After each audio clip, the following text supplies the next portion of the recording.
have the issue of insecurity coming our way once again our forefront, and we see Boko Haram once again becoming stronger and stronger. We know that the President, Muhammad Buhari, visited like a sympathy visit to Borno State due to the victims of the Maiduguri attack. And shortly after his visit, there was another attack again, and there was also an alleged video of the Boko Haram leader threatening President Muhammad Buhari not to come to Maiduguri, Borno State again. And he also gave them ways, or rather conditions, in the release of the Chibok girls. We also saw news, there was also allegations by the president accusing the traditional rulers of knowing what was happening and why Boko Haram insurgency was still bedeviling the country. So we had back and front accusations there due to President Muhammad Buhari's visit, and of course the incessant attacks by Boko Haram. I'll start with you, Achike Chude. Well, it is said that a bad workman quarrels with his tools, and a failing president, I want to believe, quarrels with his subjects. And that, to me, is what is going on.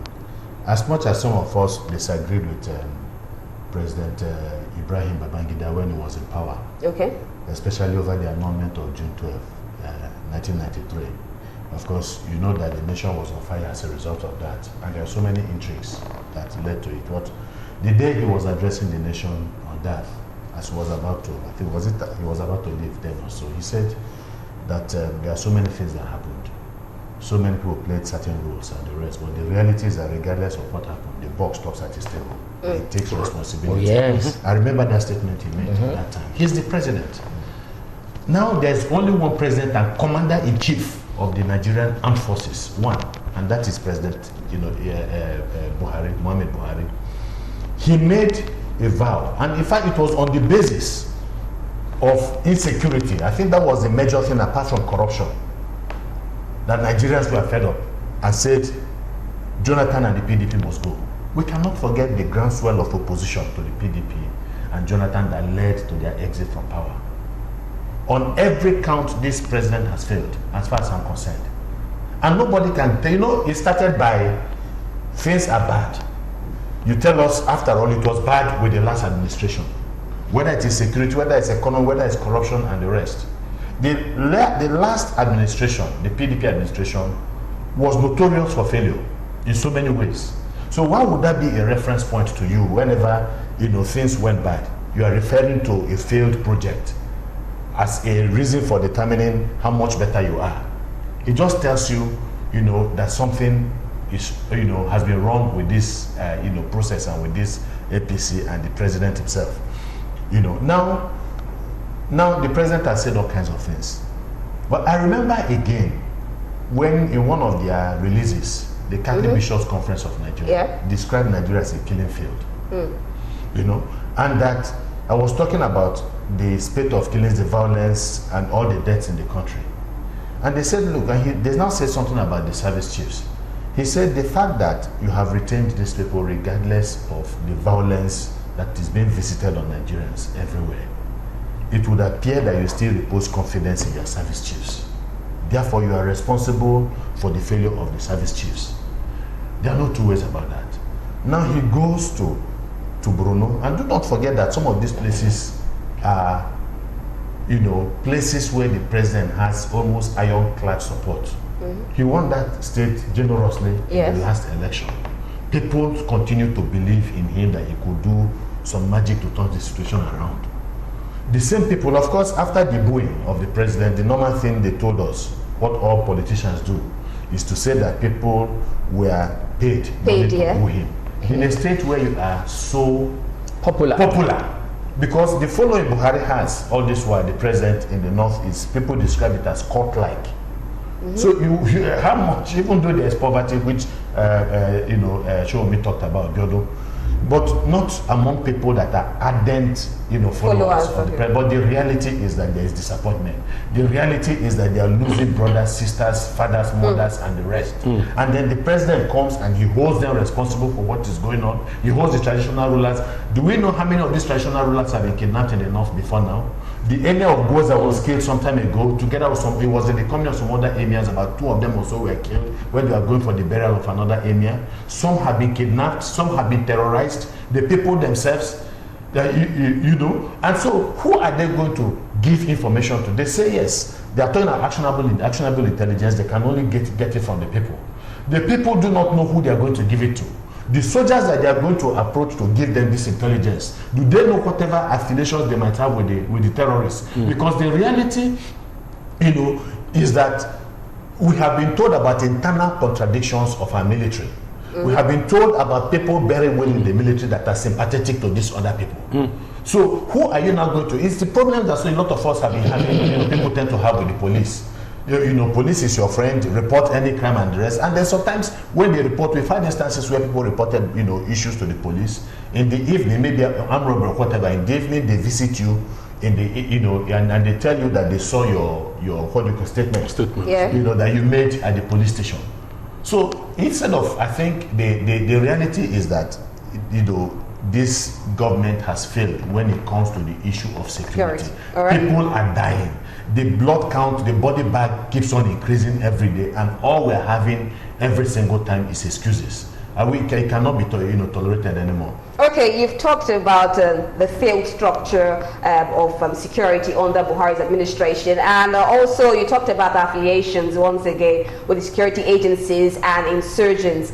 Dayo Kayode, would you actually say that there's no total affiliation, especially with the allegation of traditional rulers with the insurgents? Now let's go back in time with this Chibok issue. We know that the insurgents entered the school. Don't you see a sort of, let's look deeper into that picture, Dayo Kayode. You see, I've always been saying it. There is a kind of conspiracy theory in all this scenario that we are seeing in Nigeria. So it's just a way of covering some things. James Adamawa call it the fig leaf. Hand me a fig leaf. Do you understand? For you to be able to know what it is, you should read that book. You know what I'm talking about. Now, let us take it from the beginning. These people, they came in, they are attacking you. Yeah. You were telling us you don't know who they are. Meanwhile, they are occupying people's land. And you are still saying you don't know who they are. You cannot go there to arrest them. For a very long time, you were not arresting anybody. People like Baba Falai in Akure was attacked. The police cannot arrest anybody and discipline somebody as regards that. All of a sudden, because you know that people have started saying yes, this and that, you started arresting some. Your mouthpiece in government went to Chad to go and pay some people, and you are still saying you don't know them. You are saying you cannot arrest them. All of a sudden, you started arresting them again. You are now saying, okay, because you pardoned Niger Delta militants, you are also going to pardon these people, and then you are also going to make use of them in the army. I mean, people that they don't have, their brain have been turned upside down. To what extent are you being able to reconfigure?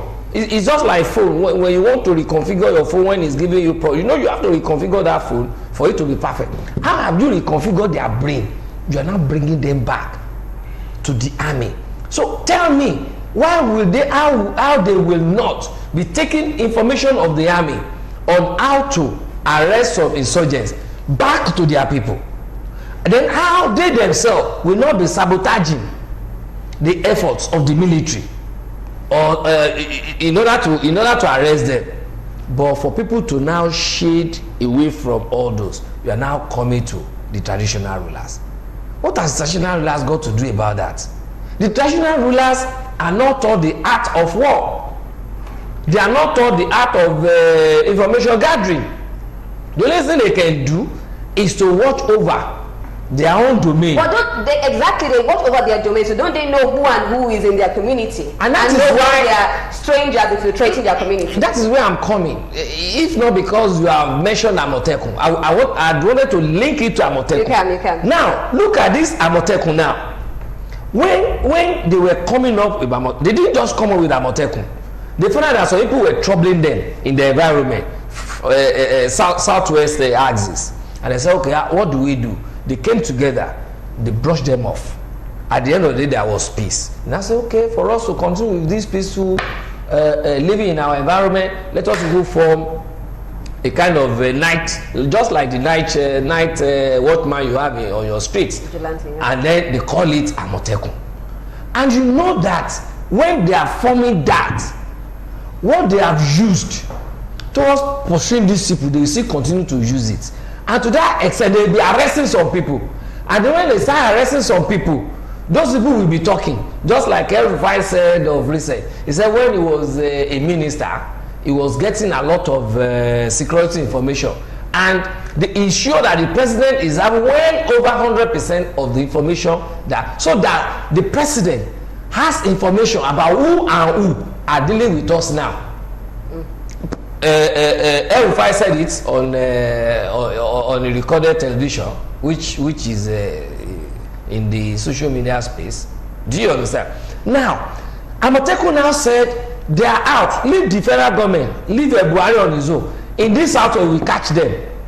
Have you been hearing them in Southwest like before? No, because they know the moment they catch them, they will make them to talk, and they will spill beans, and their basket mouth will open back. So you are saying that due to the absence of a security outfit like Amotekun, that's why we still have insurgencies.